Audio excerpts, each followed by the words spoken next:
नमस्कार विद्यार्थियों, हमारे YouTube चैनल लकी एजुकेशन में आपका स्वागत है।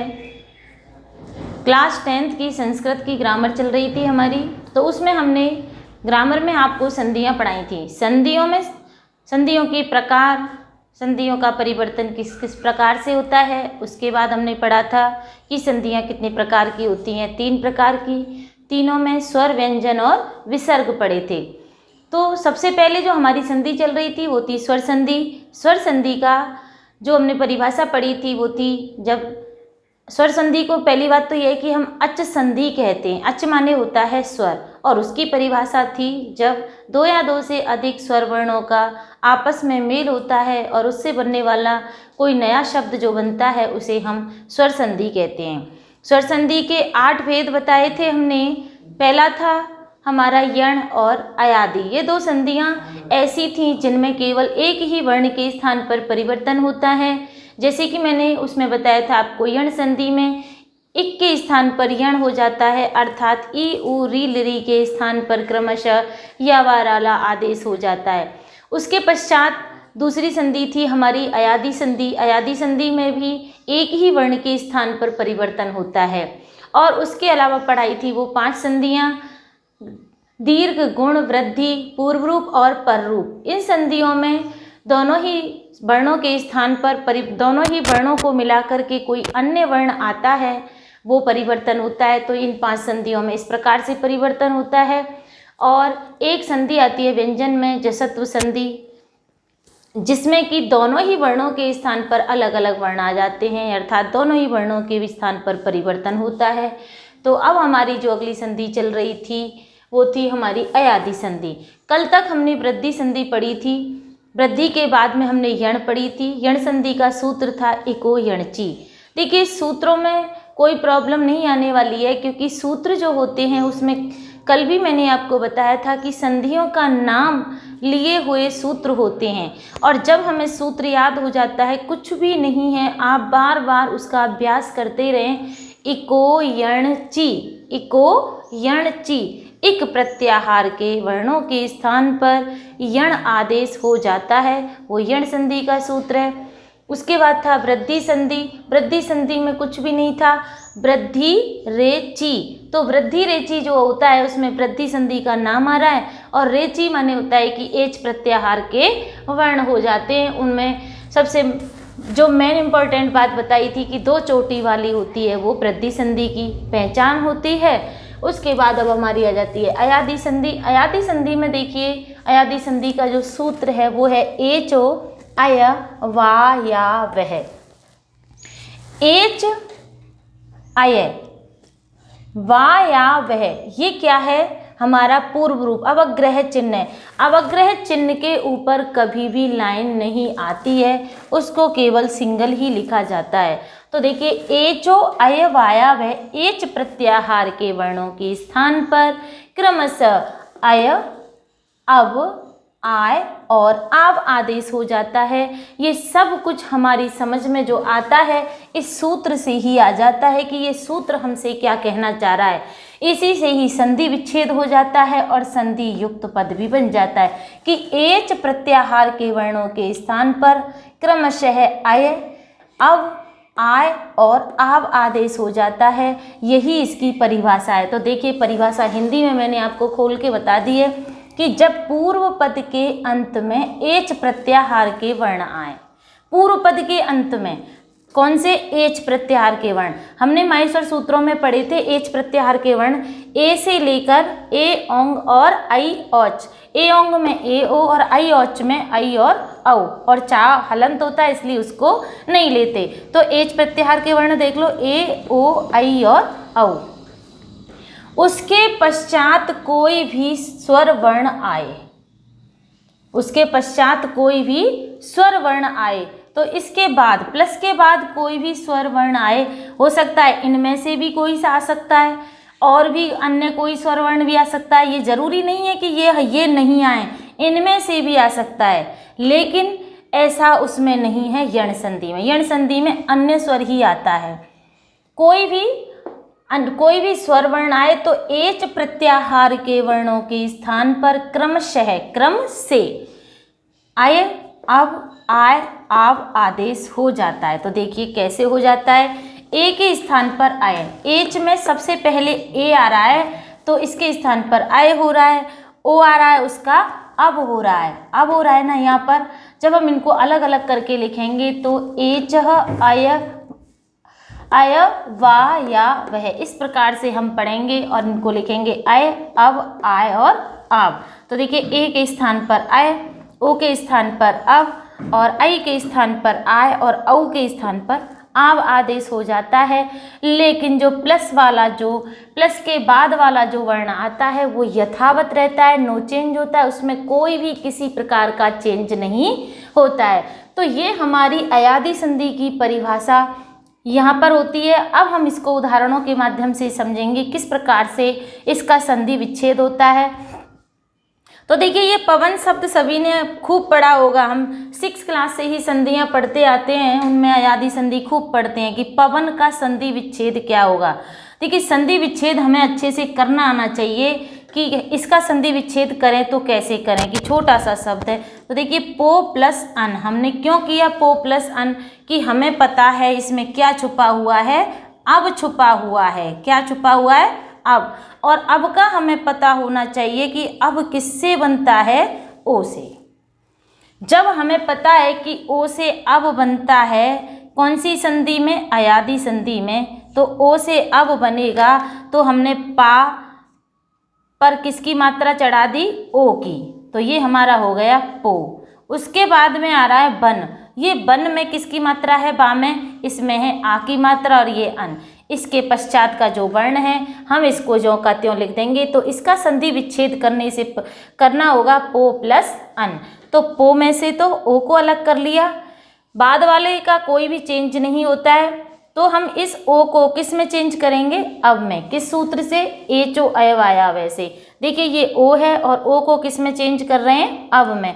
तो अब का बा हलंत है, तो देखिए ये हमने कैसे किया, पो में से ओ अलग किया तो अब आ गया। अब हमने पो हमारा जब अलग हो जाता है पा, तो ये पा जो हो जाता है वो हमारा स्वर रहित हो जाता है, तो हम इसको हलंत वर्ण लगा करके लिख देते हैं। इसके बाद में हमने अब लिख दिया और ये अन ज्यों का त्यों उतार दिया।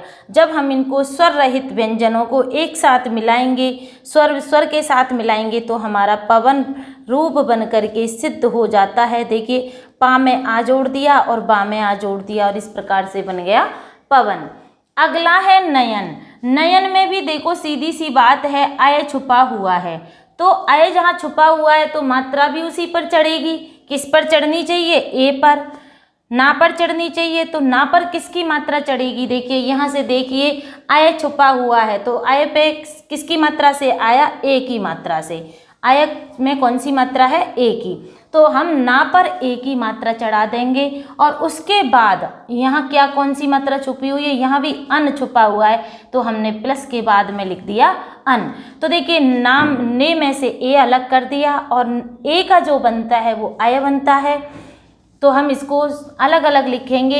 यहाँ जब ना में से ए की मात्रा अलग कर दी तो ना हलंत बचा, अय ए के स्थान पर आ गया और अन को हमने ज्यों का त्यों लिख दिया, क्योंकि इसमें कोई चेंज नहीं होता है और ना ही इन दोनों का मिलकर के कोई अन्य रूप बनता है, इसलिए ये नो चेंज होता है, इसे ज्यों का त्यों लिखा जाता है। और जब हम इनको मिला देते हैं, इनका संयोग कर देते हैं, उसे हम नयन शब्द बना देते हैं। देखिए एक संयोग होता है और एक संहिता होती है। संयोग में तो सभी वर्णों को जोड़ करके लिख दिया जाता है और संहिता में जो मात्राएं होती हैं, जो शब्द होते हैं, उन शब्दों को जोड़ करके लिखा जाता है। लेकिन संयोग में वर्णों को जोड़ करके लिखा जाता है। तो संयोग का मतलब भी जोड़ना होता है और संहिता का मतलब भी जोड़ना होता है, लेकिन संधि में संहिता शब्द का प्रयोग होता है। अगला है पावक। ये शब्द भी इम्पोर्टेंट है, आपके बोर्ड एग्जाम में कई बार आ चुका है पावक। पावक में देखिए क्या छुपा हुआ है, आव, तो हम आव छुपा हुआ है तो पा पर किसकी मात्रा चढ़ाएंगे, औ की। आव हमारा जो आता है वो औ से आता है, औ से आव आता है, तो देखिए पौ प्लस अक, पौ प्लस अक, तो औ के स्थान पर क्या हो गया, आव हो गया। इसको भी हम इसी प्रकार से लिख सकते हैं, पे हलंत प्लस आव प्लस अक, ये जो कि ये नो चेंज होता है, तो इसका बना देते हैं पावक। अगला शब्द है नायिका। तो नायिका में देखिए नई प्लस इका, इसमें भी देखो यहाँ शब्द आया है नायिका, आय छिपा हुआ है, तो देखिए न प्लस आई हो गया, नई का क्या हो गया आय, और इसमें जो स्वर है वो है इका। कोई भी स्वर वर्ण आ सकता है प्लस के बाद में, तो देखिए यहाँ इका आया है, तो ये हमारा नो चेंज होता है इका, इधर का ये वाला ई है वो नो चेंज होगा, इसमें कोई चेंज नहीं होगा, और इस प्रकार से ये इस पर इसकी मात्रा चढ़ जाएगी और ये नायिका बन जाएगा। अगला है कवये। ये बहुत अच्छे अच्छे शब्द हैं जो कि आपको एग्जाम में आ सकते हैं, और कई बार देखिए ये शब्द आया, एक ये आया, एक ये आया है, ये भी आ चुका है, और ये कवये भी कई एग्जामों में आया है, जैसे कि 8th में भी आ चुका है 1-2 बार। तो ये जो कवये शब्द है ये आपके शब्द रूपों में आता है, कवि शब्द के शब्द रूपों में, चतुर्थी विभक्ति का एक वचन है। आप वहाँ तो याद कर लेते हो लेकिन आपको पता ही नहीं बना कैसे। तो कवे प्लस ए, इसका जो संधि विच्छेद होगा वो होगा कवे प्लस ए। तो कवे में से ए निकाला, ए का क्या बन गया आय। अब देखिए अलग अलग कर लीजिए, कव प्लस आय प्लस ए, तो ये हो गया हमारा, इसको जब जोड़ देंगे तो ये हमारा बन जाएगा कवये। अगला है पवित्र, पो प्लस इत्र। ये जो पवित्र शब्द है इसमें भी वही उसी प्रकार से ई की मात्रा पीछे आएगी। तो अब हमें यहाँ देखना है कि यहाँ क्या छुपा हुआ है। अब तो पा में कौन सी मात्रा चढ़ाएंगे, ओ की मात्रा, और उसके बाद में हम ओ का क्या बना देंगे, अब आदेश कर देंगे। और जब हम इनको अलग अलग करके लिखेंगे तो पा हलंत, और ये अब, और ये इत्र का ई ज्यों का त्यों रहेगा, और जब हम इन दोनों को जोड़ देंगे तो हमारा पवित्र रूप बन करके सिद्ध हो जाएगा। अगला है हमारा हरये। तो देखिए हरये भी ऐसा ही है जिस प्रकार से कवये, कवि शब्द इकारांत पुल्लिंग के रूप चलते हैं, ऐसे ये हरये, हरि शब्द पुल्लिंग इकारांत के रूप हैं, जिसमें कि चतुर्थी विभक्ति एक वचन का वर्ण है। तो देखिए हरे प्लस ए, हरे प्लस ए, इसमें क्या है आय छुपा हुआ है, हर ये चीज़ हमें पहचाननी है कि वर्ण में इस जो शब्द है इसमें छुपा क्या हुआ है और किस प्रकार से हमें इसका संधि विच्छेद करना है। तो हमें सबसे मेन चीज़ जो होती है, जो संधि विच्छेद करने के लिए जो आता है, उसे हमें इस चीज़ को देखना होता है कि इसमें आखिर क्या छुपा हुआ है। तो हमने यहाँ पहचान लिया कि यहाँ आय छुपा हुआ है, क्या आय। देखिए ना तो इसमें यण संधि हो सकती है, बताइए किस प्रकार से हो जाएगी यण संधि। मान के चलो कुछ बच्चे ये कहें कि इसका हम संधि विच्छेद और किसी संधि में भी तो कर सकते हैं, कई बार करते हैं बच्चे सवाल। तो देखिए इसका संधि विच्छेद यदि हम यण संधि में करेंगे तो बताना क्या हो सकता है। यण संधि में तो ई उ री लिरी, तो ई के स्थान पर या होता है, तो हरि शब्द होगा, और प्लस में हमने मान के चलो ए कर दिया क्योंकि इसमें भी नो चेंज होता है। अगर हमने इसका हरि शब्द यहाँ कर दिया तो हर का रा तो आधा रह गया और ई के स्थान पर या हो गया। तो या ये आधा रा थोड़ी आ रहा है, यहाँ तो पूरा रा आ रहा है जिसमें कि आ की मात्रा है। तो इसीलिए आपको सारे सॉल्यूशन यहाँ बताए जाएंगे, ऐसा नहीं है कि आपके दिमाग में कोई भी किसी प्रकार का कन्फ्यूज़न रहे। तो हरये जो शब्द है हमें यही चीज़ पहचाननी है कि इनमें आखिर कौन सा वर्ण छुपा हुआ है। तो इसमें क्या छुपा हुआ है, आय छुपा हुआ है। तो आय जो छुपा हुआ है वो हम इसको अलग अलग जब करते हैं तो हर प्लस आय प्लस ए, उस मात्रा को, पीछे वाली मात्रा को ज्यों का त्यों लिख देते हैं क्योंकि उसमें कभी भी कोई नो चेंज नहीं होता। क्यों, कौन सी संधि में, इस अयादि संधि में कोई चेंज नहीं होता है। अगला हमारा है श्रवणम। श्रवणम जो शब्द है धातु होती है श्रु, और श्रो प्लस अनम, इस प्रकार से इसका संधि विच्छेद होता है, श्रो प्लस अनम। तो देखिए श्रव बन रहा है, सीधी सी बात है कि यहाँ अब छुपा हुआ है, और ये पीछे है अनम। तो ये देखिए श्रो का ओ हमने निकाल लिया और ओ का बना दिया हमने अब देखिए इसमें क्या होता है। तो श्र आधा रह गया और ये अब इसमें जोड़ दिया तो बन गया श्रव, और ये आधे इसमें हलंत इसमें बा में आ जोड़ दिया तो ये बन गया श्रव। अब बचा हमारा नम। ये सर्वोपरि सूत्र के माध्यम से इसमें ना के स्थान पर क्या हो जाता है, णम हो जाता है। एक नया सूत्र लगता है जो आपके किसी काम का नहीं है, आपको कोई काम नहीं आने वाला है। आपको तो केवल एग्जाम में बस यही करना है कि यदि श्रवणम शब्द आए तो उसका संधि विच्छेद और संधि का नाम लिखना है। तो आपको श्रो प्लस अणम बराबर अयादि संधि करना है। लेकिन आपके कन्फ्यूजन को दूर करने के लिए मैंने ये सारी चीज़ें आपको बता दी हैं कि श्रय प्लस अब जोड़ करके श्रव बन गया और उसके बाद में जो नम बना, और ये नम का णा कहाँ से आया, तो इस सर्वोपरि सूत्र के माध्यम से इसमें हमने इस कोणा का णा इसको बना दिया। अट कुपवांग नुन में व्याय अपी जो सूत्र लगता है, उस सूत्र के माध्यम से जो ना है उसको हम णा में बदल देते हैं। तो हमने यहाँ पर ये जो सूत्र के माध्यम से इसको यहाँ चेंज किया, तो ये आपका किसी काम का नहीं है। तो आपको तो केवल जो संधि विच्छेद करना है वो श्रो प्लस अनम, जो कि आपको नाम लिख देना है अयादि संधि। यहीं पर आपको मार्क्स कंप्लीट हो जाते हैं। ये वाला शब्द आपको बोर्ड में आ चुका है विष्णवे, विष्णु प्लस ए। तो देखिए विष्णवे शब्द है, उसका संधि विच्छेद इसमें भी अब छुपा हुआ है। यहाँ तक तो कोई वर्ण है ही नहीं जो छुपा हुआ हो। विष्णु शब्द है, ना तो अब है ना ए आय है ना आय है, इसमें कुछ भी नहीं है, लेकिन यहाँ छुपा हुआ है अब। तो देखिए विष्णु अब जो छुपा हुआ है वो किसकी मात्रा का है, ओ का। तो हमने णा पर किसकी मात्रा को चढ़ा दिया, ओ को, और बाद में बचे हुए ए को ज्यों का त्यों लिख दिया। और ओ का हमने क्या परिवर्तन कर दिया, अब में कर दिया। तो देखिए विष्णु जो शब्द था वो लिख दिया, उसके बाद में अब लिख दिया और ए लिख दिया और हमारा बन गया विष्णवे। अगला है द्वावपी। ये भी 10th बोर्ड NCERT में आया था। ये जो द्वावपी शब्द है ये 10th बोर्ड NCERT के ही सिलेबस में आया था। तो देखिए द्वौ प्लस अपी, द्वौ प्लस अपी में देखिए दा में बा जुड़ा हुआ है और इसमें किसकी मात्रा है, औ। तो औ के स्थान पर तो हो गया अब। तो जब हम इसमें ये बा जो हमारा आधा है तो उसमें क्या जुड़ जाएगा, द्वाव प्लस अपी बराबर द्वावपी। तो इस प्रकार से जो हमारी ये अयादि संधि है, इसके जो ये जो उदाहरण है ये यहाँ पर कंप्लीट हो जाते हैं। तो एक बार हम पूरी अयादि संधि का एक बार और अध्ययन कर लेते हैं। तो देखिए अयादि संधि का जो सूत्र है वो है एचो अय वाया वह। जब पूर्व पद के अंत में एच प्रत्याहार के वर्ण आए, एच प्रत्याहार ए ओ आई और औ आए, उसके पश्चात कोई भी स्वर वर्ण आए तो उनके स्थान पर क्रमशः अय अव आय और आव आदेश हो जाता है। जैसा कि हमने यहाँ लिख रखा है कि ए के स्थान पर अय, ओ के स्थान पर अव, आई के स्थान पर आय और औ के स्थान पर आव आदेश हो जाता है। लेकिन प्लस में आने वाले कोई भी स्वर वर्ण में नो चेंज होता है, उसमें किसी भी प्रकार का कोई परिवर्तन नहीं होता है, वो यथावत रहता है। वो जो स्वर वर्ण है वो उसकी मात्रा उस अगले व्यंजन में जो स्वर रहित है उसमें जुड़ जाती है।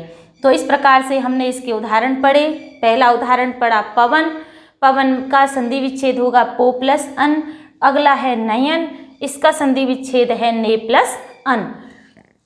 तीसरा था पावक, पौ प्लस अक। अगला था नायिका, नई प्लस इका।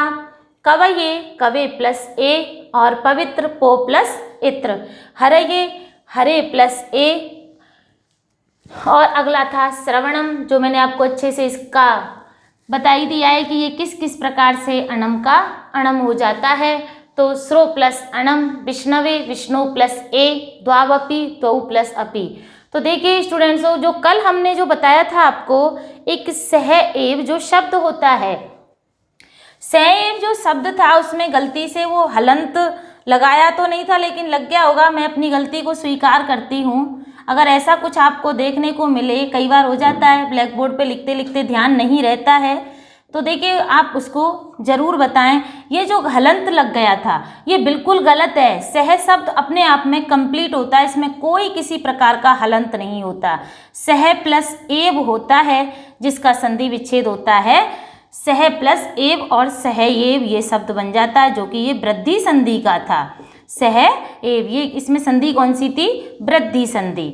तो इस प्रकार से ये जो वृद्धि संधि में सह एव में जो मिस्टेक हुई थी कि ये गलती से यहाँ पर ये कि हलंत लग गया था, इसमें कोई हलंत नहीं होता है। जिस प्रकार से मम में मैंने आपको बताया था कि मन मम शब्द जो षष्ठी विभक्ति का जो होता है उसमें कभी भी कहीं हलंत नहीं होता, तो ऐसे ही सह शब्द में भी कहीं भी हलंत नहीं होता है।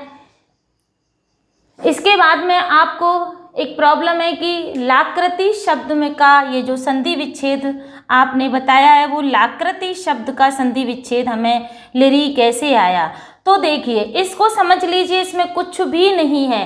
इस लाकृति शब्द में समझने के लिए कोई ऐसी खास बड़ी बात नहीं है। ये इस प्रकार से आया, देखिए हमारी संधि थी इको यणची। इको यणची में थे ई उ री और लिरी, तो यहाँ हो रहा था या, यहाँ हो रहा था वा और यहाँ हो रहा था ला, यही थे। अब देखिए ये हमारा शब्द है लाकृति। पहली बात तो हमें ये पहचाननी है कि ये यण संधि का ही शब्द है, हमें अच्छे से आना चाहिए।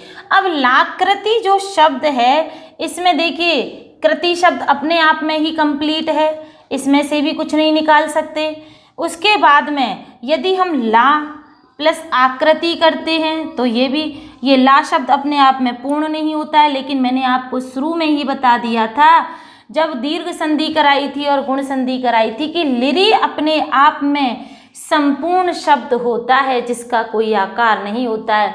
तो ये जो लिरी जो शब्द है इसका संधि विच्छेद जो लिरी शब्द यहाँ पर है इसको हम यहाँ ज्यों का त्यों लिखते हैं, इसका कभी भी कोई चेंज नहीं होता। ये किसी और शब्द के बीच में जुड़ के अलिरी नहीं आता या और भी इसके बाद कुछ नहीं लिख सकते, ये केवल लिरी शब्द लिरी ही लिखा जाता है। और लिरी भाई सीधी सी बात है कि लिरी का क्या शेष बच रहा है? ला। तो यहाँ ला प्लस आकृति जब हम करेंगे बाद वाली मात्रा को तो ज्यों की त्यों प्लस के बाद लिख देंगे, लेकिन ये ला किससे आया? लिरी से आया, तो संधि विच्छेद होगा लिरी प्लस आकृति। तो लिरी का क्या बचा? ला बचा। किस सूत्र से? इको यणची से, कि इक के स्थान पर यण हो जाता है। लिरी का क्या बचा? ला, और हमने ला प्लस आकृति लिख दिया तो ये स्वर रहित है, तो इसमें आ की मात्रा जोड़ दी और ये हमारा बन गया लाकृति। तो इस प्रकार से जो लिरी वाले हैं वो ठीक इसी प्रकार से ही होंगे जैसे अगला लिखवाया था मैंने लनुबंध।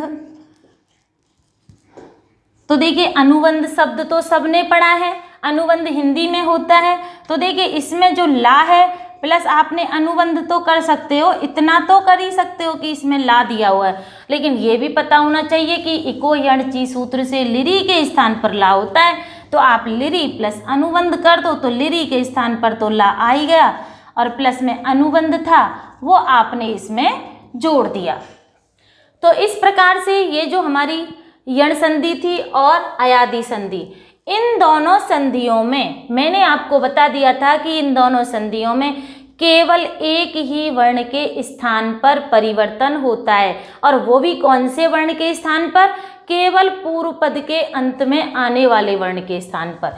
इधर वाले वर्णों के ही स्थान पर होगा, इधर वाले वर्णों के स्थान पर परिवर्तन नहीं होगा, ना इनको मिलाकर के परिवर्तन होगा। परिवर्तन केवल इधर वाले वर्णों में ही होगा, यानी कि पूर्व पद के अंतिम वर्ण का ही परिवर्तन होगा। उत्तर पद वाले की कोई भूमिका नहीं होगी, उसकी मात्रा को तो उस स्वर रहित व्यंजन में जोड़ करके लिख दिया जाता है। तो ये थी हमारी यण संधि और अयादि संधि, दोनों ही एक ही कैटेगरी में आती हैं। अर्थात जो मैंने आपको 3 प्रकार लिखाए थे कि संधियों में 3 प्रकार से परिवर्तन होते हैं, तो इन दोनों संधियों में केवल एक वर्ण के स्थान पर ही परिवर्तन होता है, एक वर्ण के स्थान पर परिवर्तन होता है, और बाकी संधियों में पांचों में दोनों वर्णों के स्थान पर कोई अन्य वर्ण आता है। तो इस प्रकार से इसमें हमने परिवर्तन भी पढ़ लिया, और ये आपको संधि मेरा मानना है कि अच्छे से समझ में आएगी। लेकिन फिर भी कोई आपको प्रॉब्लम हो तो आप अच्छे से कमेंट्स बॉक्स में आप कुछ भी पूछ सकते हो। गलतियाँ लोगों से ही होती हैं, तो आप इसमें कोई संदेह ना करें। और कई बार गलतियाँ लिखते लिखते पता भी नहीं चलता है कि हम क्या लिख रहे हैं और क्या लिख जाते हैं, तो हलंत विसर्ग पर। हाँ, अच्छी बात है कि आप लोग ऐसी चीज़ों पर ध्यान देते हो, इससे ही आप में निखार आएगा। और ये निखार आना ज़रूरी है, क्योंकि बोर्ड में हलंत विसर्ग इनके भी नंबर आपके कट जाते हैं।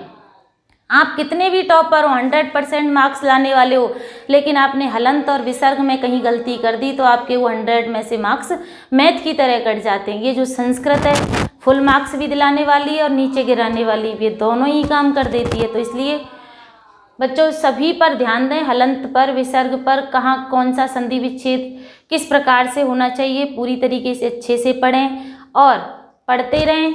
आगे हमारी जो लकी एजुकेशन ने जो नया जो ऐप डाउनलोड किया है वो है हमारा लकी एजुकेशन ऐप, जो कि प्ले स्टोर पर उपलब्ध है। आप उस पर क्लास 10th की SST और साइंस का कोर्स आपके लिए अवेलेबल है, आप उसे परचेज कर सकते हो और उससे अपना कोर्स जो है उसे डाउनलोड कर सकते हो। तो आज तक के लिए इतना ही। अगली हम जो संधि पढ़ेंगे कल, वो पूर्व रूप संधि है और इसकी पर रूप, और तीसरी संधि है प्रकृति भाव संधि। इन तीनों संधियों के बाद में हमारी स्वर संधि खत को विराम दे देंगे और उसके बाद हम स्टार्ट करेंगे अगली व्यंजन संधि। तो कल के लिए पूर्व रूप संधि। तो आज तक के लिए धन्यवाद।